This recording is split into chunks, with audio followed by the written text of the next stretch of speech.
Valley Talk on News Talk 1580 KGAL. And a very good morning. Welcome to another gorgeous day here in the Mid-Willamette Valley. Boy, we're out there in our shirt sleeves, and it's time for the trees to grow. And speaking of that, all things green, we're going to be talking about forest issues. On the phone with us right now, Tom Partin, president of the American Forest Resource Council, also Gary Springer, who was on the show last year, and we hope to have him on the show again this year a couple times. Gary, thank you for being with us on Valley Talk. You're welcome. Glad to be here. And Tom, thank you for being with us on the show. Thank you, Dave. It's a pleasure to be there. So what we're going to be talking about is issues about forests, spotted owl habitat, what's going on in the dialogue, the discussion, the argument at times between the value of owls and trees and values of people and jobs, and just what's going on in the dynamic. This is a charged conversation. We've been having it here in the state of Oregon for a couple decades at least, if not longer. And we're going to have that continued discussion here this morning on Valley Talk. Glad you're with us today. One of the things we would like you to do is sign up for Quiznos Taste on Us. At the end of the show today, we're going to be giving away a $10 gift certificate for Quiznos in Albany. Thanks to Dale and the crew for being a part of the Valley Talk family. They're located right next to Novak's Restaurant across the parking lot from the former G.I. Joe Sporting Goods location.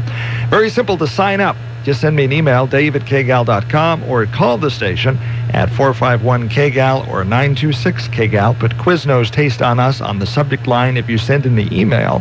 And we're going to pull somebody's name out of the hat at the end of the show, and that person will get a $10 gift certificate, good for sub sandwiches, chips, drinks, anything you want in the store there. It's Quiznos in Albany.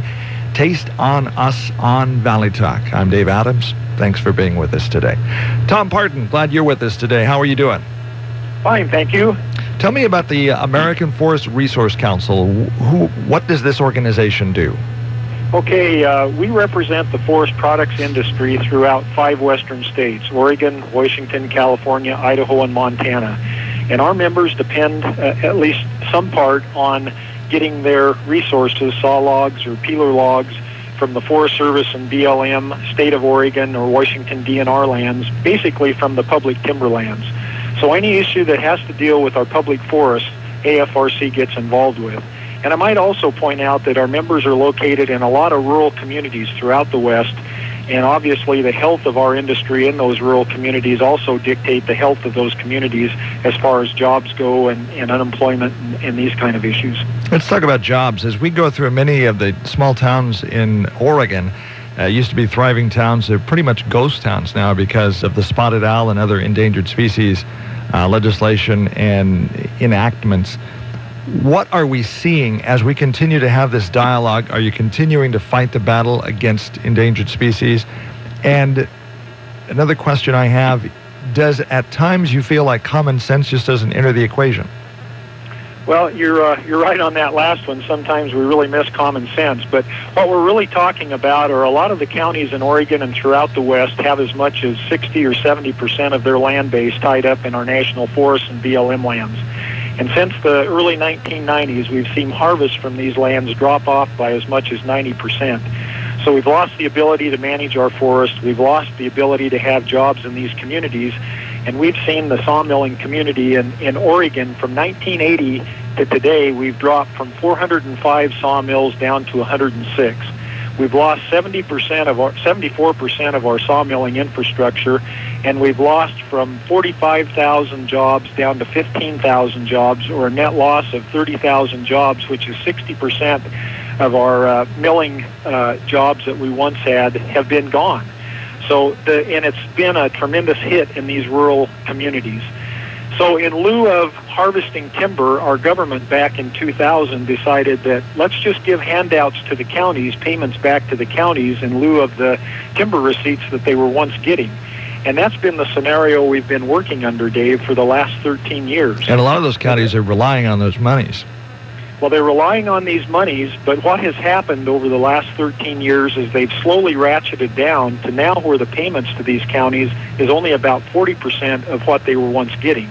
So the payments to the counties have reduced. We have not increased to any degree the amount of timber that's being harvested on our Forest Service and BLM lands.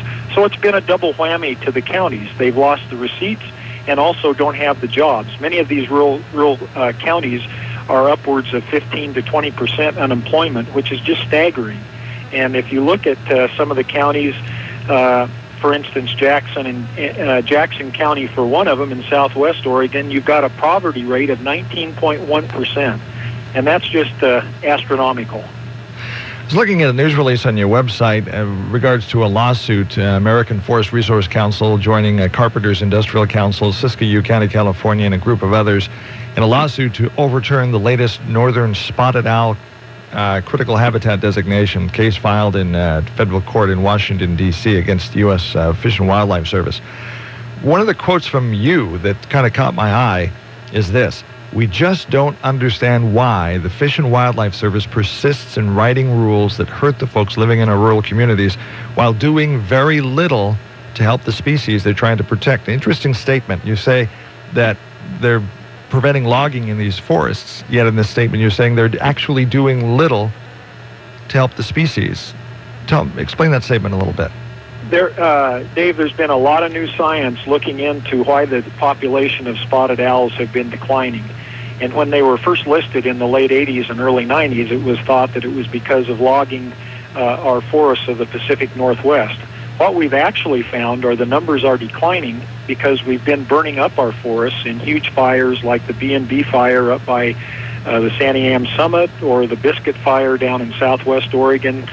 And then the second and even larger issue with the spotted owl is the invasion of another species called the barred owl.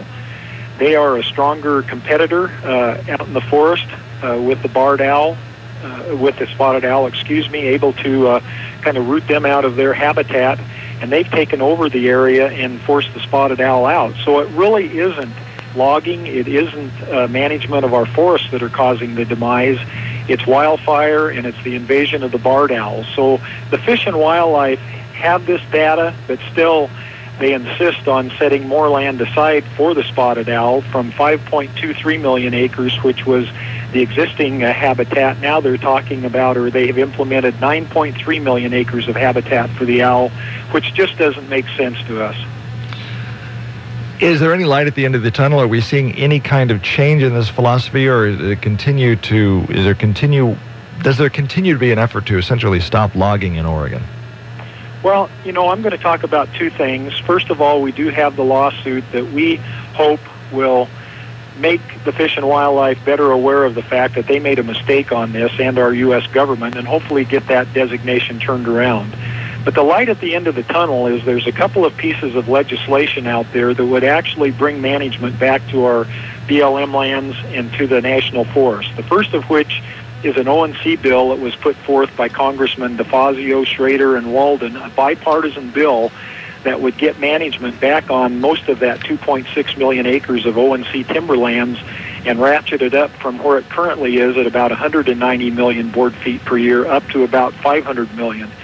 This would help the forests, it would help our industry, and it would return dollars back to the counties. It's a win-win-win for all of those, and actually it would set some lands aside for management in older age classes and actually do some protection for the Rogue River as well. So there's a lot of positive aspects in that.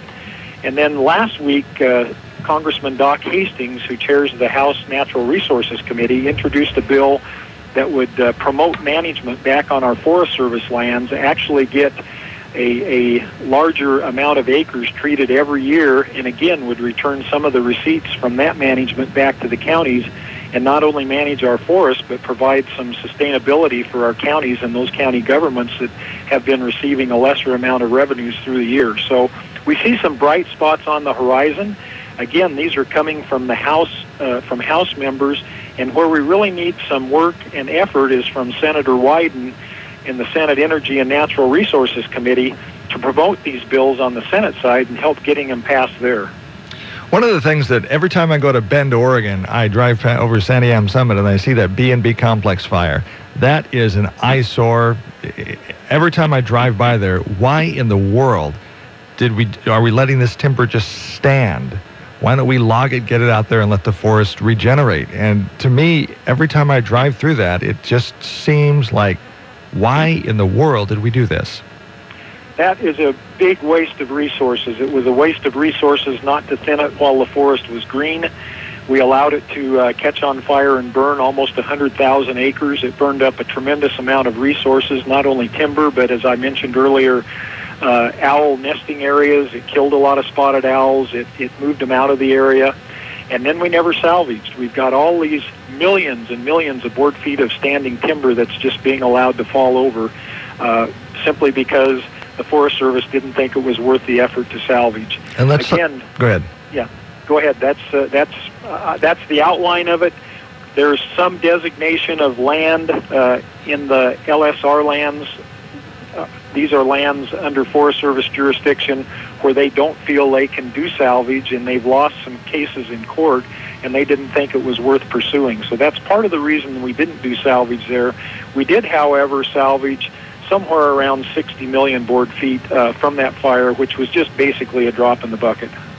So if you have been allowed to go in there and log that, it burned, go in there and salvage the timber, clean it out, let the forest regrow, do you think the spotted owl would have returned quicker than they are, just letting the trees sit there and rot and fall? You know, there's a really interesting concept with salvaging. Not only do you remove the trees, but you also pay for the replanting of these forests. And if you don't salvage, the Forest Service does not have the dollars to go back in and replant and regenerate. So here we have these forests that have burned. We have no new stands of timber coming underneath, no new habitat being created for the owl. Whereas if we had been allowed to salvage, we'd have taken off the wood, we'd have planted new forests, and here we are almost 10 years down the road, we'd have had new stands of trees coming up that could have provided habitat for the owl. But instead we have just basically a barren landscape. Gary Springer joined the conversation now here in the studios. One of the things that Starker Forest does that I think is a great idea is they take people out in the forest, into their private forest land, say, this is a forest. Let's spend the afternoon and talk about how this works. Let's talk about how we manage the forest. Let's talk about how we manage the forests wisely. And there's some things when, for example, clear cutting, which actually promotes healthier growth, but that is one of those phrases that initiate a response, just a knee-jerk response. Oh, that's bad. But the thing I like about Starker Forest is they take us out there and they say, well, here's why you do it. And you actually get feet on the ground. And I've heard a lot of people come away from those tours with a new appreciation for, oh, well, I didn't really know that. Gary, thanks for being on the show. Yeah. Yes, you bet. That is one of the more interesting things about our summer tour, which we do every Wednesday through the summertime. And we've got a small 14-passenger bus, and we try to fill it up, take people out there. We don't shy away from showing them any of the operations we do, including clear cutting. And you get the same knee-jerk reaction when some people hear the word clear cut. When they see it, it's the same. It looks ugly to them.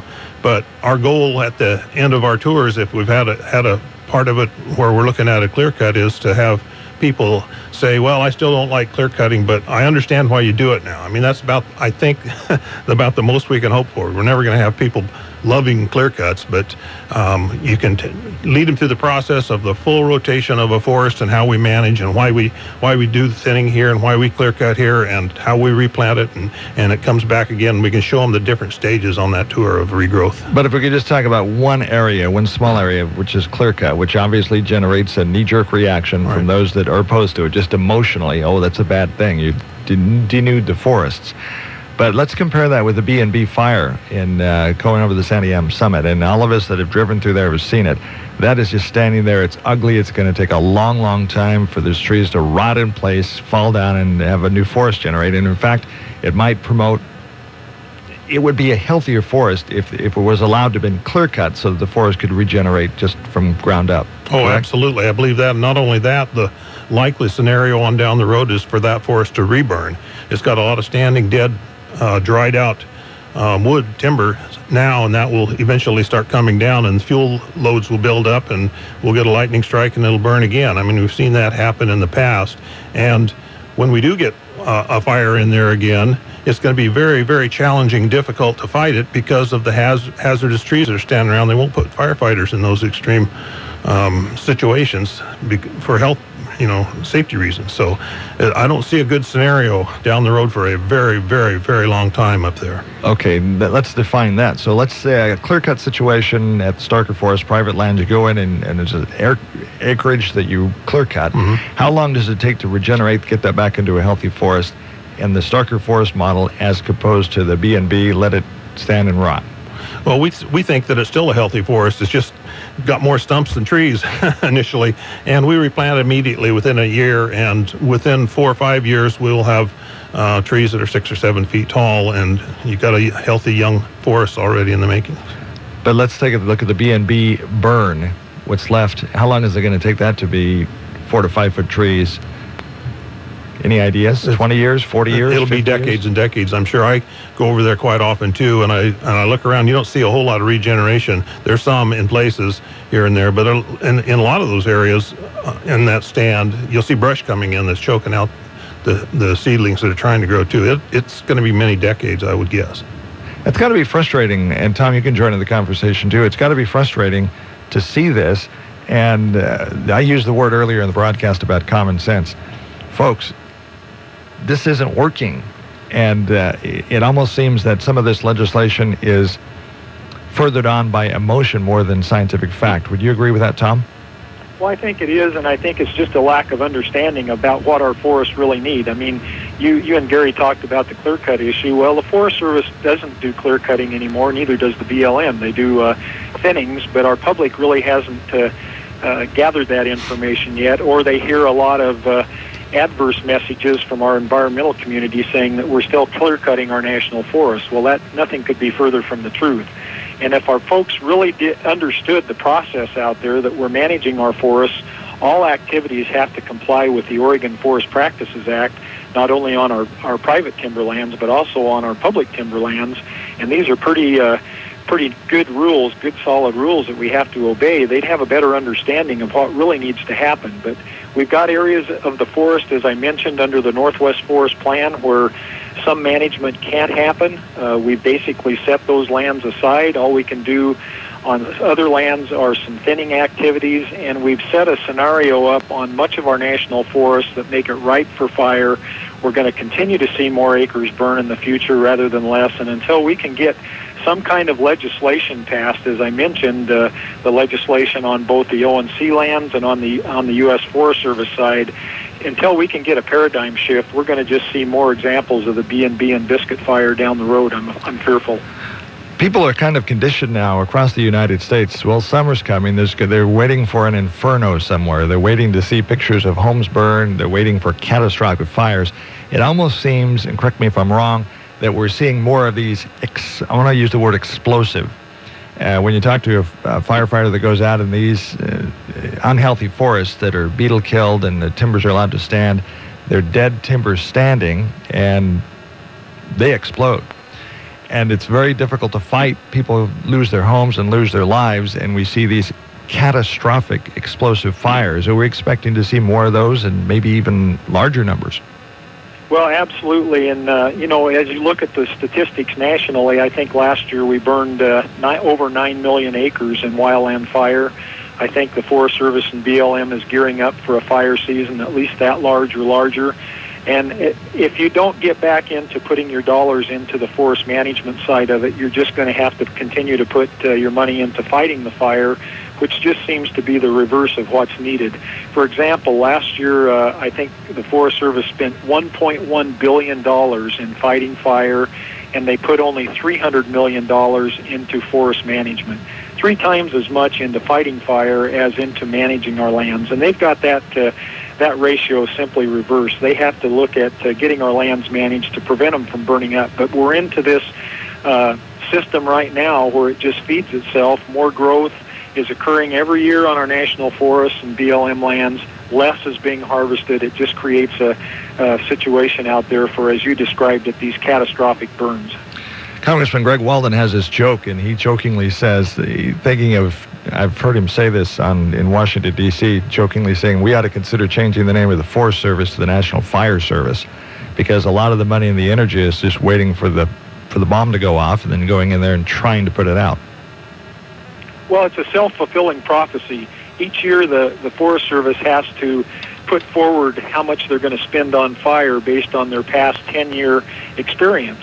And every year we burn more acres, so hence they've got to put more in their budget for fighting fire and what it costs, what they're projecting for fire costs.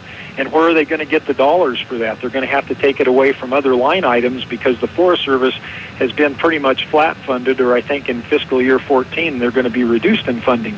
So if they have to put X amount of dollars towards firefighting, they're going to take it away from other management line items, which includes forest management, and that's just a disappointing way to handle the forest. I think the congressman's right. They've turned into a firefighting agency. They forgot about their direction to manage the forest, and somehow that needs to change. Gary, before we take a break, do you want to add anything to this? No, I think this is well covered. I agree with everything I heard from Tom. I think it's a huge problem that just keeps growing and growing and growing, and also it seems like there's increasing number of people who are beginning to realize that we really need to manage these forests to keep them healthy, and yet we don't seem to realize that in big enough numbers to get anything done until the milling infrastructure is gone. We're seeing that happen everywhere, and then you're kind of late once that's happened. So it's a really, really sad situation we've got. When we come back from break, one of the things I want to talk about, Tom, and you, Gary, but especially Tom, are you seeing more of a coming to a common ground between the environmentalists and the people in the forest industry where they're realizing that something is broke here and we need to work together to fix that? That's a question we're going to ask when we come back. This is Valley Talk, and we will be right back. When you look out across the Willamette Valley, you'll see plenty of banking choices. Willamette Community Bank is here to give you an option that's pretty unique, like no other, in fact. Hi, this is Sue Kalina, Relationship Manager. Willamette Community Bank provides an alternative to large national and regional banks by offering customized financial services and local decision-making to benefit local people, local families, and local businesses. How many banks can say that? Willamette Community Bank, service like no other. Member FDIC, equal housing lender. Farming is fun, especially when you have a tractor like the all-new Kubota Grand L40 from Lynn Benton Tractor. Choose from 8 new models, all with Kubota's powerful, fuel-efficient diesel engines and a choice of 3 productive transmissions, including the all-new innovative HST Plus. See how the Grand L40 can improve your acreage. Check one out at Lynn Benton Tractor's new location on McLean Street in Silverton, and as always along Highway 99E Tangent. Lynn Benton Tractor. There's no mixing or matching, no climbing or chipping. In fact, there's no sweat at all when Fitzpatrick Painting makes your home look like $1 million. Whether you need a touch-up or the whole enchilada, your home deserves the quality, award-winning services of Fitzpatrick Painting. For inside or outside, the time is now to get a free estimate. More details and testimonials at fitzpatrickpainting.com. Fitzpatrick Painting, unsurpassed in customer service quality. What a great time to buy flowers and plants for your yard or office. So why not head over to Timberview Care Center's front lawn to pick out your favorites. On Wednesday, May 1st, from 10:30 to 2:30, the general public is invited to this colorful fundraiser sale. Proceeds will be utilized to assist the residents' events programs. Timberview Care Center, where quality care is guided by a compassionate heart, is located at 1023 6th Avenue Southwest, across from Albany General Hospital. Call 541-926-8664 for more information. Don't miss the 2013 Oregon Garden Brew Fest this Friday, Saturday, and Sunday at the beautiful Oregon Garden in Silverton. 62 breweries, over 124 brews, 10 ciders, 4 meads, and wine. Brewfest entertainment includes 22 bands performing on 2 stages throughout the festival. Play it safe and get a room. Call 503-874-8100 or log on to OregonGarden.org for tickets and more info. Have fun this weekend at the beautiful Oregon Garden in Silverton during the 2013 Oregon Garden Brew Fest. Cascade West Senior Services Foundation is back again with the Live Well, Age Well Health Expo, Saturday, May 18th from 9 to 3. Free admission, free health screening, medication consultants resources at the Lynn County Fair and Expo Center. If your business would like to participate, booth space is still available. Log on to agingwellexpo.org or call Jill Ingalls at 541-497-7481. Booths are on a first-come, first-pay basis. Space is limited, so call now. Special price on nonprofits. Learn how to stay healthy after 50 at the Live Well, Age Well Health Expo. You can call us lefty or you can call us righty. We just call it Smarty Talk on 1580 KGAL. This is Valley Talk. I'm Dave Adams, enjoying the beautiful sunshine here in the Mid-Willamette Valley, enjoying the green that is Oregon, and that's something we're talking about today. Forests, Tom Partin is president of the American Forest Resource Council, also Gary Springer with Starker Forests, private forestry company here in the Mid-Willamette Valley. Gentlemen, glad to have you both here on Valley Talk. Before we went to break, we also need to mention one more time, make sure you get your entries in for Quiznos Taste on Us. At the end of the show today, we're going to give away a $10 gift certificate.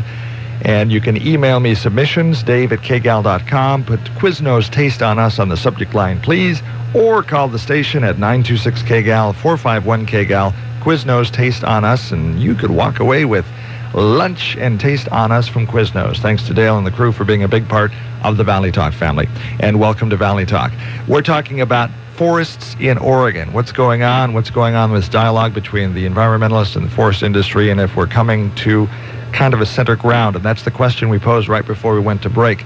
Tom, let me ask you this question. Are we seeing both sides start to come to this common ground, or are they continuing to fight a pitched battle? We have some of the environmental community really wanting to find some mid-ground and coming to the table to promote active management on our federal forests, and a couple come to mind. The Nature Conservancy has done a great job of pointing out how our forests are burning up. They want to see management at the landscape level and really do some things to change the paradigm we're in now. We do still have some of the fringe environmental groups that do nothing but appeal and protest timber sales. For example, the ONC program, BLM program, 36% of the timber sales were protested last year, primarily in the Medford and Roseburg area. And it's these fringe environmental groups that really aren't going to change their position, that are not progressive at all, that are impacting the federal program to a large degree. Is there any lumbering going on now in the state of Oregon? I know Starker Forests is managing a private stand, but what's going on with the industry right now? Well, our federal program, our federal timber program is still at I would call it a minimal level of where it needs to be. For example, the ONC Timberlands is selling about 194 million board feet. And under the ONC Act of 1937, it calls for a minimum amount of timber to be sold off those lands of 500 million. So we're woefully short there. In the past decades, the Pacific Northwest was selling, Forest Service was selling about 5 billion board feet, but they've been cut back now to less than 1 billion board feet, almost an 85% reduction. So huge reductions in our federal timber program. Again, that's what's really impacted our industry and the rural communities. So we have a lot of ground to gain back. We need to continue to work on that, and as I mentioned, some of this legislation is headed in that direction. Let's talk about legislation, Healthy Forests, Healthy Communities legislation, and you mentioned also that Senator Wyden is a key player in making something happen. Well, as I mentioned, we've got two bills that are working their way through Congress. One on the ONC lands, again sponsored by a bipartisan effort by Congressman DeFazio, Schrader, and Walden, that would bring balanced management back to the ONC lands, and then a bill introduced last week by Congressman Doc Hastings that would set a certain percentage of each national forest aside for management, and at least half of the timber growing off of these lands would be ripe for management, and then the dollars coming from that timber would be returned to the counties. It seems to me that our House of Representatives and those members get it. Unfortunately, we haven't seen that mindset yet in the Senate. And as I mentioned, Senator Wyden chairs a very important committee, the Senate Energy and Natural Resources Committee, where these bills will be heard.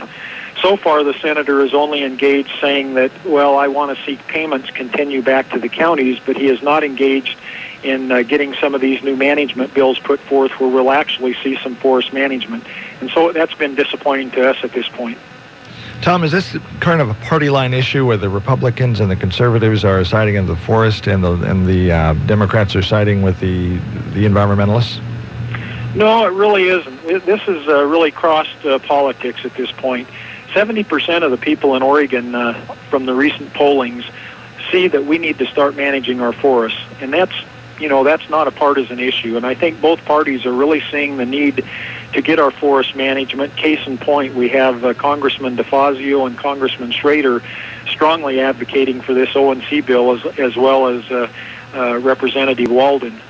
Where we are seeing the partisan lines continue seem to be in the Senate, where we have some senators saying we don't want to see a relaxing of the strict harvest requirements we have on our federal lands. But a lot of these senators are from the East Coast, and they don't realize that we're losing much of our forests in the West, we're losing many of our communities, and we're losing many of the species they think they're protecting. So we really need to get the Senate engaged and get them educated, and I think this is a role our Senator Wyden and Merkley can do. Let's talk about legislation at state level. Gary is on the State Forestry Council? The Oregon State Board of Forestry. Oregon State Board of Forestry, and there's a new subcommittee that's been formed there to look into forest management. What's going on there? Yeah, we formed that just in January. I think it's part of a growing momentum statewide to get things changed and turned around and get something done. I'm seeing it out of the governor's office. The governor is really engaged in this issue on federal lands as well as the board. And so the Board of Forestry appointed a 3-member subcommittee. It'll be a permanent standing subcommittee to look into federal forest issues and see how the board can interact and try to help make a difference, add to the voices of people who are looking for change. And how much difference that's going to make, I don't know, but I'm really glad it's about time that we did that. We actually had several years ago, the Board of Forestry, I wasn't on the board at the time, but the board had a Federal Forest Advisory Committee that worked for a couple of 2 or 3 years and came up with a whole series of recommendations, good recommendations that haven't been implemented. And so the board kind of handed that off to the governor at that time. This is several years ago, and there's been a implementation committee, but they really haven't had much horsepower behind them and help. And the board's kind of moving to be more vocal and more engaged in the issues, which I think is a good thing. So who determines logging policy here in the state of Oregon? Is it the State Board of Forestry? Is that the part they play? We have that role over state forest lands and private forest lands, but not federal lands.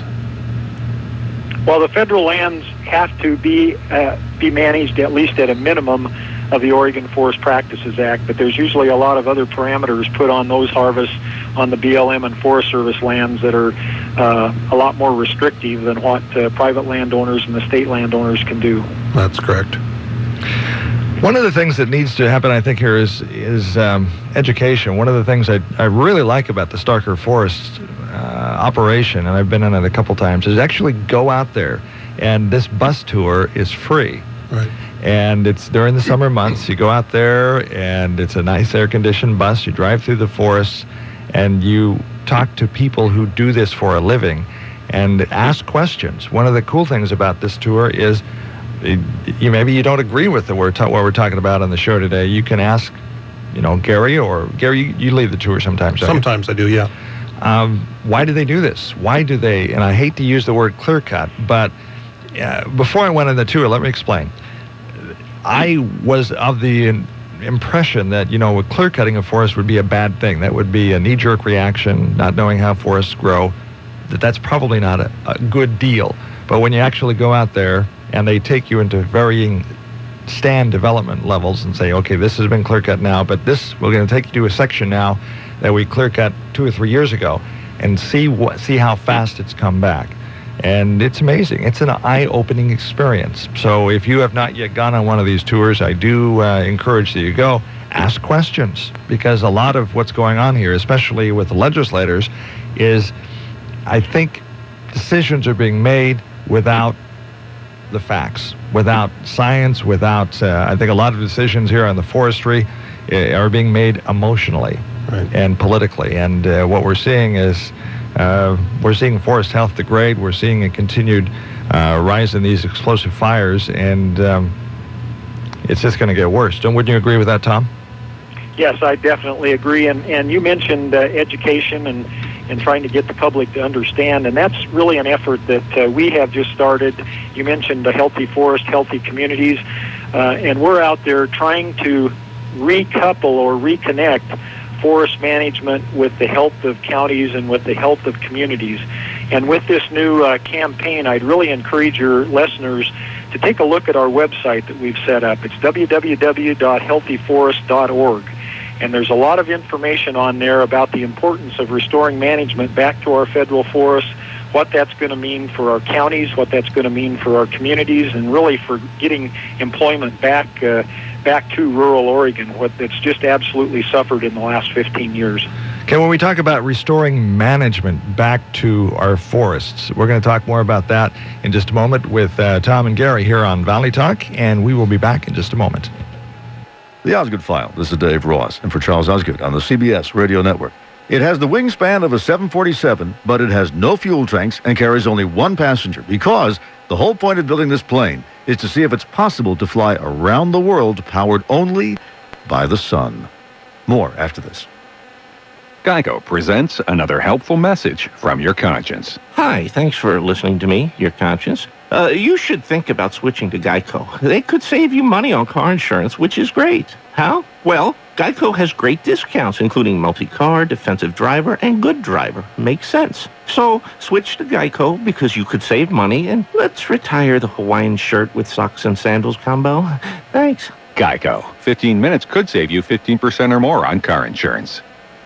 Does your business thrive by serving other businesses? Would you like a healthy, steady flow of B2B leads that are customized to grow sales? Hoovers has developed a best-in-class lead generation tool that makes it easy for you to find targeted leads for your business. You'll be amazed at how easy it is to get the right leads fast. Try it today for free. Get 50 free leads and a 24-hour trial. Just call 800-601-7780. 800-601-7780. 800-601-7780.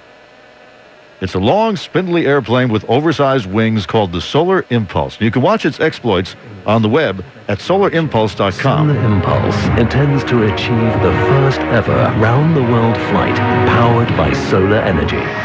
Right now, the goal is the first solar-powered coast-to-coast flight. The project is based in Switzerland, being financed privately, but the latest model is being tested now at California's Moffett Field. It spent 16 hours over San Francisco Bay flying on the power of 12,000 solar cells and using batteries when the sun went down.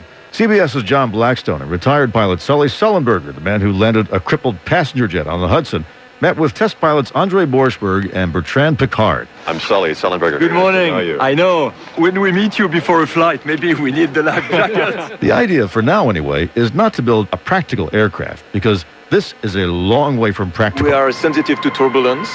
We have to fly in good weather. So, of course, it's not yet the possibility to carry 200 passengers at the speed of sound. In fact, the cruising speed of the Solar Impulse is about 30 miles an hour, which means in a strong headwind, it would actually fly backwards. But speed is not the goal of this project because we already have plenty of fast aircraft. What we don't have is a truly green aircraft. In the 20th century, the goal was to conquer the world, conquer the planet, even go to the moon. Faster, higher, farther. So now we've seen that we can conquer everything. But I think we should now conquer the quality of life. And we have to do it in a clean way. The Osgood File, Dave Ross, on the CBS Radio Network. From Corvallis to Albany to up and down the Oregon coast, the only Subaru dealer in the Mid-Willamette Valley, John and Phil Subaru in Corvallis. Happy customers are calling them the good guys. From the new compact SUVs to the pet-friendly family wagons and high-performance cars. Outdoor sports like skiing and fishing, one of the safest vehicles in the automotive world, all help make Subaru the world's top-selling four-wheel drive. John and Phil's honest, down-to-earth auto experts will help you find a car at a price you can afford. Buy now at John and Phil's Subaru in Corvallis, a one-of-a-kind dealer. Team's going to be moving up. They're going to be moving down. Dean Milner, cornerback out of Alabama, having going. Your team's future starts on draft night. Where the Kansas City Chiefs are picking and grab Dean Milner ahead of the other teams. Another quarterback, Matt Barkley, his stock plummeted. Know what we know, and you'll know the draft. Second round. Running backs outside of Eddie Lacy from Alabama. Nobody to speak of at that spot. Tight end Tyler Eifert from Notre Dame figures in the top part of the 2013 NFL Draft. Coverage begins tonight at 8 Eastern on ESPN and Watch ESPN. Presented by Bud Light. 2 years ago, the people of BP made a commitment to the Gulf. I'm Fred Lamont, onshore site manager for BP. BP has paid over $23 billion in claims and cleanup costs. Today, the beaches and Gulf are open, and many areas are reporting their best tourism seasons in years. And BP is also committed to America. We support nearly 250,000 jobs and invest more here than anywhere else. We're working to fuel America for generations to come. Our commitment has never been stronger. Join the conversation on Facebook.com/BP America. From PCs to the internet, Kim Commando has the answers. Saturday mornings on News Talk 1580 KGAL. Back on Valley Talk, here we are. We are talking about forest health today, and there was a quote that Gary just talked right before we went on the air that spoke of, as we were talking during the break, which is very, very interesting. And we're going to change gears here a little bit. We are going to talk about restoring management. What exactly, when we throw the term out there, restoring management to forest, what does that mean? But right before we came back from break, Gary had this quote that we're going to use right now, and we were talking about the Rough and Ready Lumber Company in Josephine County. It's closing. It's the last sawmill in Josephine County. Unemployment rate there, 11.6%. Poverty level is 17.8%. Almost 18% of the people there are living in poverty. And so we have all these green trees around, and we can't cut them. We can't create jobs. We can't make the forest healthier. And Gary, what's that like? Well, first, let me just say that I know Jennifer Philippi quite well. She and I both served on the Board of Forestry at the same time. Her term overlapped with mine, and so I really empathize with what's going on down there for that company. It's a 90-year-old company that, with 88 employees, that the management treated like family, and that's a big, big deal in that small community of Cave Junction. And they're surrounded by mostly federal forest land down there. There's private land, but the big, in their kind of marketing area, is mostly federal forest land, and they depend on timber sales from that federal forest. It's a pine sawmill is what they run down there. And Jennifer was quoted as saying, "It feels like sitting in a grocery store surrounded by, and you're hungry and you're surrounded by produce, you can't eat it and it's just rotting." Is that how it feels in the forest industry when you're fighting these battles and can't cut the trees? I'm sure it does. I'm very fortunate that I work for a private company, and our business is doing well in this particular area of the state. We've got plenty of mills to sell our wood to, but if you're dependent on federal lands, that's got to be just really, really painful. So let's talk about how to fix this. We use the phrase restoring management to the forests. Tom, does that mean going there, doing some selective harvesting? Well, it really does. And on the Forest Service side of things, if I might use a statistic, Chief of the Forest Service, Tom Tidwell, said last year that out here in the West we have about 12 million acres that need mechanical treatment just to keep them from burning up. They're in the high condition classes for catching on fire. And we're only currently treating a little bit less than 200,000 acres per year. So that would take us 60 years to treat the acres that need to be treated right now, continuing at the pace that we're at. So that just indicates that we need to get a lot more aggressive to get out in front of this fire problem and treat more acres, thin more acres, get that excess biomass off the acres, bring it into facilities that can use it, to these sawmills, to these paper mills that use chips, to these biomass plants, get it out of the forest and put people to work in these plants, and do it on a large scale, not just on the small scale that it's happening now. Tom, explain what happens to a forest if you just let it grow and it overgrows, kind of like your lawn. You're too tall and unmanageable. Does the same thing happen in a forest? Well, absolutely. When you have a particular acre of forest land out there and you have trees growing on it, and then all of a sudden year after year you continue to add trees, or these trees get bigger, pretty soon you have competition from the root system, you have competition from the branches, and they grow, intertwine. You don't have the water to keep them all healthy. You don't have the nutrients. Some of the weaker trees begin to die. They fall over. They create this dead fuel effect from the ground level up through the canopy, and then you get a wildfire coming through the area, and it goes burns from the ground up to the crowns, and you lose your entire stand. Whereas, like with your garden, if you had a row of carrots and you went out and plucked the carrots that were intermingled and you left the healthy ones, you have a row of healthy trees. And that's what we're looking to do in our national forests and BLM lands, and why that is so hard to comprehend from the agencies, I don't know. I don't understand. So let me ask you this question. If we continue to add more and more acreage to wilderness designation and simply have a hands-off approach to more and more acres, are we setting the stage for some real problems in the future? Well, obviously, on land set aside that we aren't going to manage, we're going to have that problem. But our position right now, Dave, is that Oregon has enough wilderness and enough wild and scenic, and we don't believe that there should be any more added until we get a solution to how to manage the lands as far as permanent long-term solution to our Forest Service and BLM land management problems. And this is all tied together in the ONC bill and in the Hastings bill. Yes, we need to set some of the more spectacular areas aside, perhaps the Rogue River Wilderness area, perhaps the Molalla River Wild and Scenic. But until we get a solution on how to manage the rest of the acres for forest management, we don't believe the wilderness component should move until we get the forest management component moving at the same time. Gary, anything you want to add to that? Something I was sitting here that came to mind about that kind of about all of this. We've gotten so far away from the original intent of the federal forest lands. I just recently came across a really interesting little booklet on what the national forests are for, or something like that was the title, and it was written and it was printed in 1907. The Forest Service and the National Forest system was very, very, very new. Gifford Pinchot was the chief forester at that time, and they were explaining, and people were public was very afraid that a national forest system means that these lands were going to be locked up and they couldn't do what they've done in the past there. They couldn't live there, they couldn't recreate there, they couldn't cut trees there. And this booklet was put out to tell people, no, that's exactly the opposite of what you're thinking, that the reason for these forests are to be used carefully and wisely so they will be there for future generations to do the same. The biggest concern at the time they formed those national forests was wildfire and destructive logging practices that happened at the time. And so they knew that to maintain the population in the West was going to continue to grow and grow and grow. There'd be more and more needs for all of these different uses. And to maintain these forests, they needed to be managed, and they needed to be, fires needed to be put out. And they had it all figured out back then. And over the years, it seems like we've just lost that.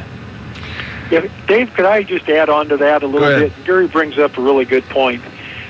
These rules were put in place in the early 1900s, and from our opinion, our U.S. government had a contract with rural America. That contract stated that basically the Forest Service and BLM lands won't pay taxes back to the counties, but in lieu of paying taxes, we're going to manage these forests, we're going to create jobs, we're going to keep these communities healthy, and we're going to provide 25% of the receipts from stumpage and grazing and all the other fees back to the counties to keep the counties viable. And our government has walked away from that contract with rural America by not harvesting the trees and not cutting up to the standards that they should cut. And that's really our issue with trying to recouple forest management and payment back to counties like they promised us back in the early 1900s. We need to take one more break here on Valley Talk, and we will return with the program in just a moment. Going out to lunch at a nice restaurant can be expensive, and the big portions put you more in the mood for a nap than a productive afternoon. Mama's Fine Italian to the rescue. The small appetite senior menu is just right. Anyone and everyone is invited to order from the Light Appetites menu for lunch from 11 to 4 p.m. with tasty entrees beginning at only $3.95. Why go hungry or go anywhere else for lunch? Eat healthy, eat light at Mama's. Closed Sunday and Monday, so make the most of Tuesday through Friday and join your friends at Mama's for lunch. Dinner only on Saturday. Mama's features charbroiled steaks every day. Make reservations for dinner or pick up a bottle of fine wine. Seating is limited, so please call for reservations. 541-451-5050. That's 451-5050. Mama's Fine Italian and Wine Shop on West Oak between Main and 2nd in Lebanon, across from the Big Blue Napa Auto Parts Building. 2 stages, 22 shows, one sweet weekend. The Oregon Jamboree in Sweet Home, presented by South Pacific Auto Sales, is turning 21. And we're celebrating with Toby Keith, Luke Bryan, Wyoko, Kip Moore, Jared Neiman, and so many more. August 2nd, 3rd, and 4th. Get tickets at early bird prices right now. The Oregon Jamboree, presented by South Pacific Auto Sales. A group of strangers, one of whom is a murderer, are stranded in a boarding house during a snowstorm. In their midst comes a policeman traveling on skis. To solve the crime, the policeman probes the background of everyone present and uncovers a lot of secrets. Albany Civic Theater presents the Agatha Christie classic mystery, The Mousetrap. Now playing through the 27th. Get your tickets now at Sid Stevens Jewelers in downtown Albany or Wine Styles in Corvallis. The Mousetrap. Now playing at the Albany Civic Theater. The Alzheimer's Network is a nonprofit organization providing compassionate support, education, and outreach to those impacted by Alzheimer's disease and other dementias in the Marion, Polk, Lynn, and Benton counties. If you or someone you love needs our help, or for more information about how you can join us in helping others, please call our office at 503-364-8100 or visit us at www.alznet.org.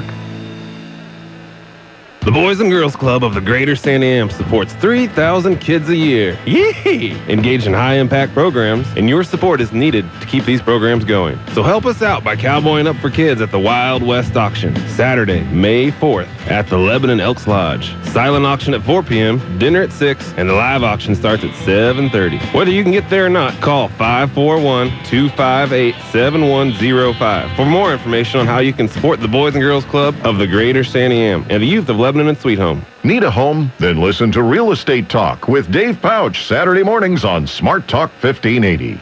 This is Valley Talk. Glad you're with us today as we talk about forest health. One of the things we do want to talk about is honoring our veterans. And there is a documentary called Honor Flight, One Last Mission that's going to be played in the Mid-Willamette Valley, 2 locations. May 18th, which is Armed Forces Day, 1 p.m. at the Pix Theater in downtown Albany. And then the following weekend, the 25th of May, it's going to be at the River Center in Lebanon. You can buy tickets, and all of the proceeds from the ticket will help fund Honor Flight.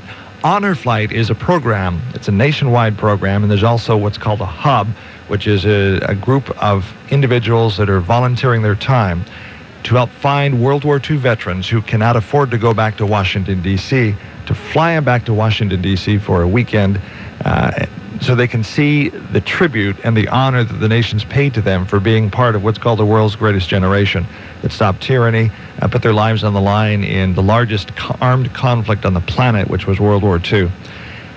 Honor Flight, One Last Mission is a documentary where they followed 4 World War II veterans back on Honor Flight to Washington, D.C. and recorded their story. So you know what it was like to be in World War II and what it's like to live with those memories, and looking forward to that. So the tickets are available now at Bertram's Metals in Albany, at the Lebanon Chamber of Commerce, and at the Pix Theater. Tickets are $10 each. Every dime from the ticket sales goes to send World War II veterans back to Washington, D.C. from the Mid-Willamette Valley. And the cost of putting the movie on has been underwritten by Bertram's Metals, so every dime from ticket sales goes to Honor Flight. If we sell out both these movies, we're sending 10 veterans back to Washington, D.C. So that's Honor Flight, One Last Mission, and do support that. With us on the show today, Gary Springer from Starker Forest, and also we have Tom Partin, President, American Forest Resource Council. Looks like, guys, we have about a minute and a half left to go on the show. One of the things we do want to mention is Starker Forests. The Starker Forest lectures are happening right now, aren't they? Yes, this Starker Lecture Series it's called, and there's 4 of them this year, and then what we call a capstone tour at the end of it. Each year we have a theme. This year the theme is utilization of forest biomass. And our speakers are the next talk is on next Thursday of next week, and it's held at OSU. It's a joint thing between Starker Forest and Oregon State College of Forestry and the Oregon Forest Resources Institute. And the lectures start at 3:30, and you can find out more about them on our website. Just Google Starker Forest and you get to us, or you can go to the College of Forestry as well. When do the bus tours start? They start in early June and will run through probably mid-September usually, every Wednesday, and the Corvallis Visitors Bureau signs people up for us. We pick people up at, I think it's 12:30. They're about a 3.5-hour tour and a location in Corvallis, and bring them back. Serving the Mid-Valley for over 50 years. You're listening to News Talk 1580 KGAL, Lebanon, Albany, Corvallis.